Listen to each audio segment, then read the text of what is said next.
Welcome to Scrum Masters Elite _UK. Subscribe to the channel to explore inspiring rugby stories. What impresses me the most is the very journey of Moana Pasifika, which in itself has been a courageous endeavour. Joining Super Rugby in 2022 was not merely about participating in a competition, it also symbolised the voice of the Pacific Island nations, regions that have produced countless rugby talents but often suffer from a brain drain to wealthier rugby systems. Moana Pasifika, in a way, represents an effort to retain that pride, allowing players of Pasifika heritage to play in an environment that reflects themselves.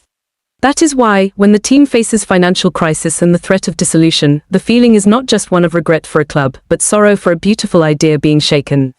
I see a very clear contrast here. On one side are cultural, spiritual, and community values, on the other is the harsh financial reality, where everything ultimately boils down to money, operating costs, and profit. With the owner set to withdraw funding after the 2026 season, I can clearly sense the shock not only for the players but for the entire ecosystem surrounding the club.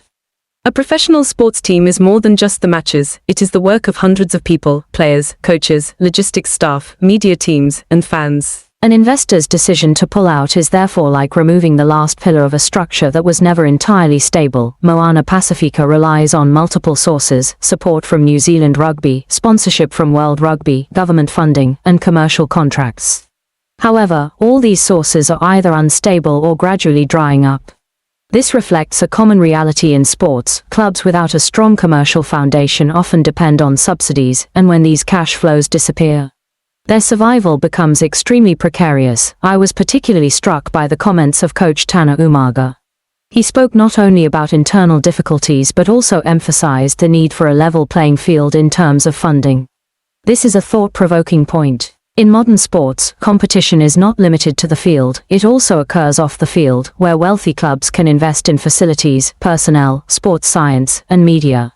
A team like Moana Pasifika, despite its spirit and talent, will struggle to compete without comparable resources. His remark about the world not forgetting Pacific Island players also gave me much to ponder. In reality, many of the world's top rugby stars come from Samoa, Tonga, or Fiji, yet they often play for other countries or within wealthier systems. This raises a critical question: is the global rugby system benefiting from the talents of this region without genuinely reinvesting in it? Failed negotiations, sales materials without buyers, these all show that no matter how beautiful an idea is, if it cannot prove economic sustainability, it is difficult to secure long-term commitment. This highlights a clear rule: in the professional world, emotion alone is not enough, a viable business model is essential. The possibility that Moana Pasifika might become the next club to disappear, following Melbourne Rebels, Jaguars, or Sunwolves, also shows that Super Rugby has been undergoing significant upheavals. Constant changes in the league structure make it hard for fans to follow and form long-term connections. The CEO's point, that stability is needed for fans to understand and engage, is entirely reasonable. A league cannot grow if it is constantly changing its shape. I take away a very clear lesson: passion is a necessary condition, but it is never sufficient on its own. In sports or any other field, without financial foundation, long-term strategy, and effective management, every dream can be disrupted. This makes me reflect on myself. In the goals I pursue, have I considered sustainability, or am I relying solely on inspiration and enthusiasm? Another lesson is about preparing for uncertainty.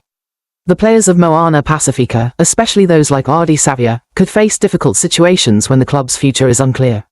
This reminds me that in life, one should not place their entire future in a single system. It is always necessary to have backup plans, flexibility, and the ability to adapt. Farewell Moana Pasifika. The Pasifika spirit lives on, even as the Super Rugby journey comes to an end.